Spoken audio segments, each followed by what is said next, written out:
American Water Polo. Hi, this is Damon Newman from American Water Polo, and we're here today with head coach Ryan Brown from the men's team at the U.S. Air Force Academy to better understand the recruiting process in college. How you doing, Ryan? Good. How are you? Thanks for having me on today. And Yeah, uh, yeah, I'm doing well. I appreciate you taking the time. It's good to see you. yeah, it's been a long time since been able to chat with you and talk, and so it's a good gathering. Yeah, yeah, definitely. So tell me a little bit about yourself and more a little about more about the Air Force Academy. I've been here coaching for 9 years now. The head coach for 2 seasons now, starting my third here. Been here 9 total years though. Before that, I coached at University of Pacific. I was the head coach of the women's team there for 6 years, and I was on the men's Olympic team staff for 6 years as well. So been doing this for a whole long time, and really enjoy being here at the academy, working with these young men that are going to go out and serve our country and do some really, really incredible things. So it's quite a privilege and an honor to be the coach of the academy. Yeah, yeah, it's certainly a unique experience. There are not a lot of jobs in the military academies, and you've got one of them. I think that's great.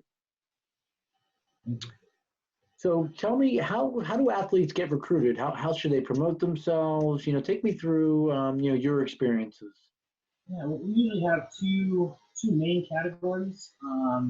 Gentlemen that reach out to us. Usually those are people that are interested in a military career. Not saying from birth, but from young age. Right. Maybe their parents were, or their grandparents were, or just have friends or people that have gone this route to a military academy and understand the benefits of being in the military and having that lifestyle, especially after graduation. And then there's the kids that we reach out to um, and we start the conversation. So those people may not have heard of the Air Force Academy or have heard of it, but didn't know the water polo team, or just, hey, I'm just happy to be recruited by the Air Force. So those are the two main paths. Obviously, there's some intertwining that can happen between those two paths. Both people get the same amount of respect, recruiting, and attention. There's people out there that don't know that the Air Force Academy has a water polo team. So those people usually be reached out to or hear from somebody else, possibly a video like this. And then there's all of the ones that know about it, and they reach out to us, junior year, and then we start those conversations. And then, of course, there's the ones that we see at water polo tournaments throughout the year, and we reach out to them and start those conversations. That's kind of the beginning process. Obviously, it gets more into detail: phone calls, emails, text messages, in-home visits. We do it all. I really think that coming out to the academy is important, seeing it in person, as well as doing an in-home visit. You get a lot of information from me. It's about the academy, about military life, what life is like afterwards, and what it takes to do. It's a long process, but obviously it's doable and quite rewarding. Right. Excellent. So how should these athletes, how do they go about promoting themselves? Obviously, you talk about different types of athletes who reach out to a university, and then on the flip side, you have coaches who make first contact and initiate to the PSA. So how should they promote themselves the best way? I think some of the most important things is communication. Whether that's just an initial, hey, here's who I am, here's kind of a little bit about me. I think contact information is really important, not only their contact information, but their club coach, their high school coach. I want to talk to both of them. And then I'll usually talk to coaches in the area. Hey, do you know so-and-so that plays for this team, right? Not their team. Are you ever worried about this kid, or what do you know about this kid? You play against them during the league. It's your rival school. I like to call those coaches and get some opinions and some insight to that player. Obviously, that player's coach is going to give us a good view of their character and how they are outside of the pool, which is important for the Air Force Academy. Not just your stuff inside the pool, but how you are outside the pool as a person, your personality, what else you do outside the pool, leadership stuff, community service. Academies are looking for an all-around, well-rounded person to bring in. The standards are high from all different levels: education, athletic ability, all that whole all-around aspect. So those that are reaching out, emails, and if you don't get a response, send another email, follow it up with a phone call.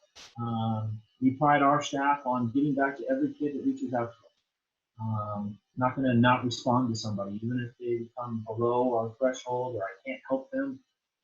They deserve a phone call, they deserve an email, they deserve text messages back. That's important, that communication. And sometimes people are busy. Like I get busy, my assistant coaches get busy. Maybe we forget to do something. It's not personal. Just reach back out again. I do think videos are good. Send a highlight video. That's great. Right? But I also maybe want to see like a quarter of play against a competitive team that you play with, right? A whole quarter. What do you do during that quarter? Sure, okay. That's all your goals. That's all your steals. That's all your assists. That's all of your steals. That's great. Okay? But I want to see how you are in your awareness of the game, and your knowledge of the game, and how you play the game outside of those aspects. So the quarter is just as good to me as your highlight. So I think video is important, especially for coaches that can't get everywhere all the time. So those programs that are harder to get to in locations, send a video, not always just a highlight. So reach out, make sure you communicate back and forth with coaches.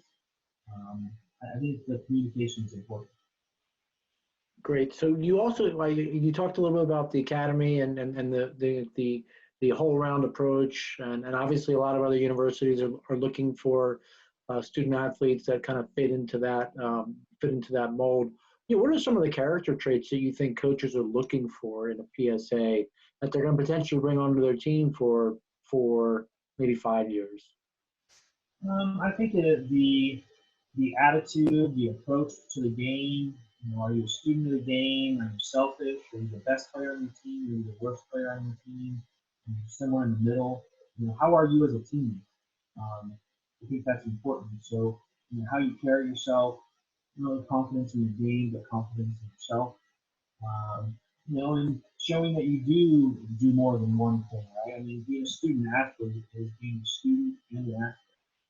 At the academy, we also throw military stuff on top of that. So our cadets days are very full of multiple things on a daily basis, and have to know that you can handle that and still keep your grades up, right? It doesn't matter what school you're at.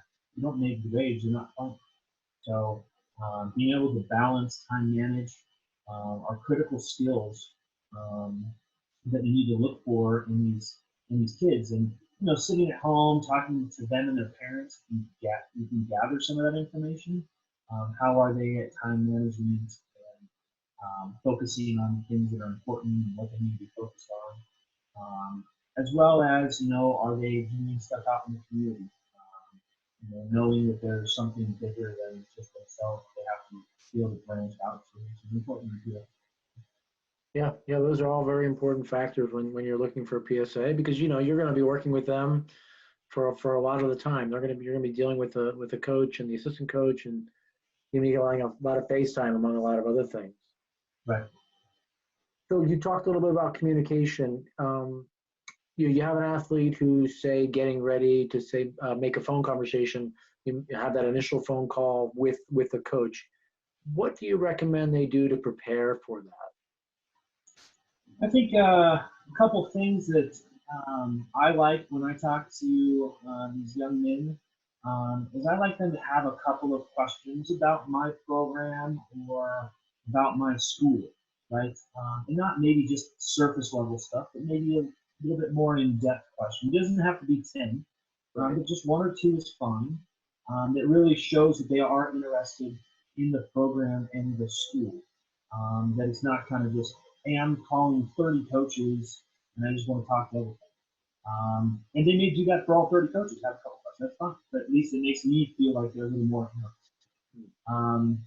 I do think that they should know some base level stuff, do some research, maybe what conference we play in, or what conference that school plays in, maybe their rival is or isn't. Some of them are really easy. If you're calling UCLA, USC, Cal, Stanford, some of them are really easy, right? But when you're calling these other schools you may not know as much about, look on their schedule, see who they have, see what other sports their place has. So something about the school, something about the athletic program, maybe the water polo team in specific. I think there are good research that shows me they've gotten on and researched the school, not just calling blankly down some list of college coaches. So I think that's important. Obviously, they need to have personal information. I'm going to ask them, test scores, GPA, why they're interested in the academy, specifically for me, what makes them possibly a good fit. Have you ever seen us play? Those are questions I'm going to ask if I don't already know those answers. So having that information readily available is usually pretty good.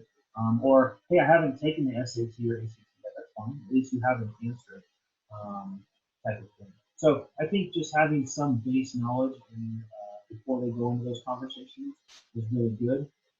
And then obviously be able to, I assume before they make a phone call, there's been some sort of email conversation back and forth, or text message. So both people should have some information on the other already. But those are things that I like to hear. A couple questions directed towards me that shows they're interested. That way, it's not kind of a one-sided conversation. It's actually a conversation. Right. And I'm sure that you use many different forms of communication with student athletes, and I'm sure that has changed since your days at Pacific, right? You has probably progressed to, probably a lot more text messaging and forms of communication like that. But, it's nothing like to get somebody on the call and to have a conversation with them. I think that's a good way to communicate.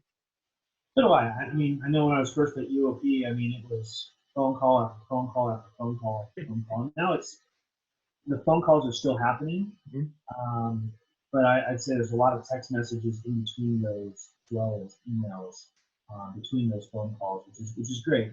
And I think actually the student athlete actually likes that better, because they're just like, oh, I don't want to get on the phone. I just want to text a quick answer back. Right. But I do think that the phone call, in-person, in-home visits are vital and important, because it's not just a text message. Excellent. So who are the rivals? Who's your rival team? I'm just curious myself. Yeah, I don't know if we exactly have a rival, to be honest. I guess who do you have close games with? Like who? I don't know. Maybe that's a hard question to ask, but no, I think that of the years I've been here, obviously I think our conference has gotten closer and closer. Every game in our conference is a close battle game, which is great for our conference. So I wouldn't say they're all rivals, but obviously they're rivals because they're conference opponents. So I'd say anybody in our conference, and then we've added Navy these last 4 years, 5 years. We've been able to start up this Navy Air Force game again. We did it way back when, and then we stopped doing it. Forget the stories why, but we started it back up 5 years ago. Right. And so, we definitely like to continue that and throw that in there with, the importance of our conference games as well as that Navy game. I think are important. And then, and there's teams that we always have close games with. So I wouldn't say we exactly have one rival. Right. I'd say anybody in our conference and Navy are probably, our closest thing to rivals. Right. Teams you don't like to lose to, right? Right. So with the COVID-19 pandemic, affecting us all, and the loss for some traditional tournaments that were generally going to be played in the summertime that have been postponed or even canceled, what should a PSA do to be seen? What would be your recommendation? Hopefully they've already been seen, but if they haven't, then it's going to be a matter of phone calls, emails, and I wouldn't wait on it. I would get on that quickly. Send videos would be one thing. Get face to face, kind of like what we're doing here, just even for a talk. Say, hey, I'd love a FaceTime call or a Zoom call or whatever medium that might be, just to sit in front of you and talk rather than just on the phone or text messages or emails. Right. But as far as their skills are concerned, hopefully they've already seen, or some coaches already seen their skills. Um, that would help. If they haven't, then they need to send a video, highlights, and then really make sure they have their schedule, which I know nobody really has their schedule set in stone now because of all the question marks coming up. But see if they can get coaches out to their events, because this next recruiting class, I mean, for us, the incoming class we're already done. The next class, the juniors, class of 21 graduating high school, if you will, we've got most of them already. Like, we've seen them, we've watched them, we've established them. It doesn't mean we're done, because those kids obviously have to choose where they're going to go and that sort of stuff. So people move up, people move down, people move left, people move right, going to different schools, that sort of stuff. So, I think it's that class that's really going to get hurt because maybe people aren't ahead of the game as far as we are. The year behind them, okay, they would have been seen this summer for the first time, more than likely. So those ones might need to really step up their game, that sort of stuff. People that are on the bubble, send video. People that are just getting into it, send video. Because that's all we have, right? It's all we have until this thing comes back, where we can start playing again. That's all we have right now is video, just similar as what we're doing here. Right. Obviously, they can't get in their backyard. I mean, I guess they could. They get in the backyard and show some skills if they have a pool in their If you have backyard. that opportunity, right? But most people aren't going to have that, right? So past film. If you don't have film on yourself already, as soon as you start back up, make sure you get film and send that stuff out there, because coaches, coaching staffs, colleges are going to be scrambling as well, trying to see everybody and get things done in a shorter window.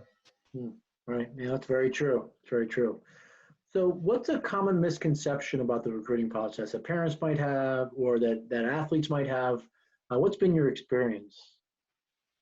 I think I'll give you a couple. One more specific to the military academy, and Okay. then I'll save that one for last. But I think a lot of times parents already think that things are decided and coaches already have decided who they want and kids have already decided where they're going. I don't think that's the case at all. I do think that there are so many options out there. I think kids sometimes limit themselves, don't open enough doors, don't talk to enough people. Hey, I only want to go to these 4 schools. Well, you're limiting yourself there too. You need to look at multiple schools, multiple options. Coaches are constantly, looking and evaluating, and they might have missed somebody, and it's not like we do it on purpose.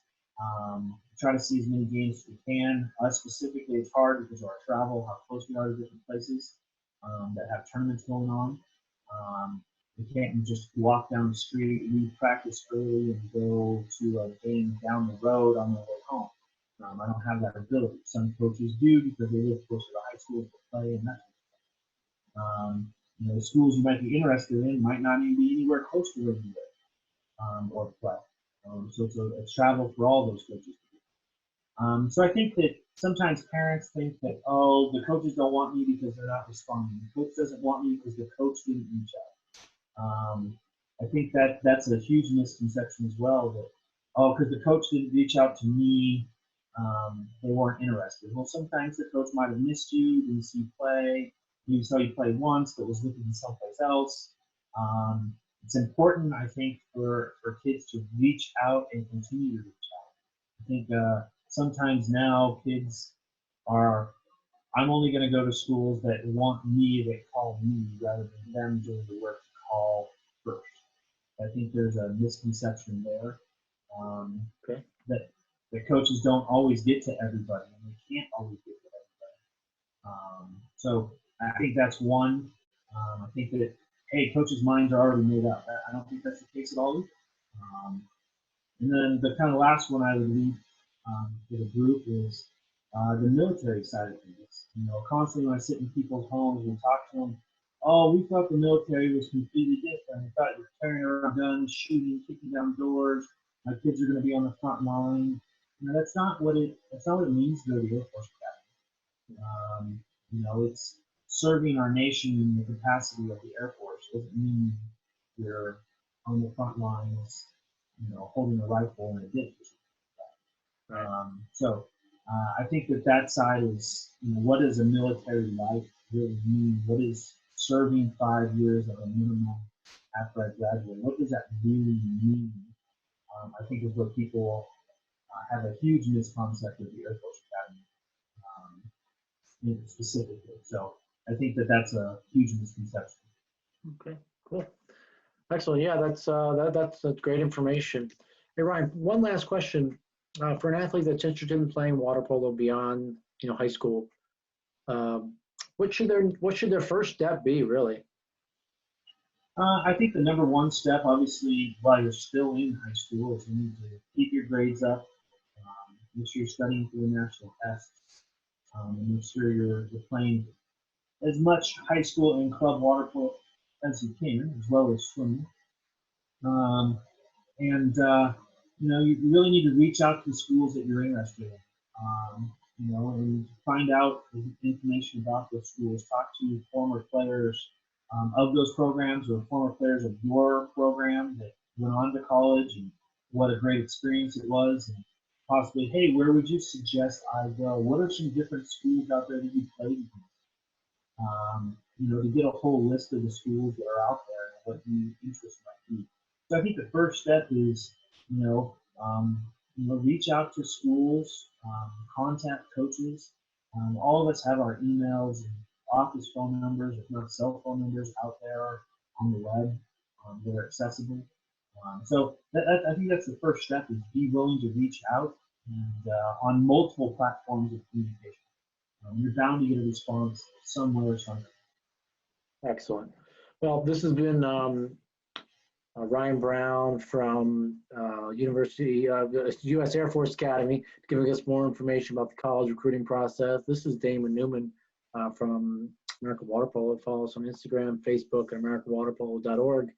Remember, it's important to stay connected to what's important to you.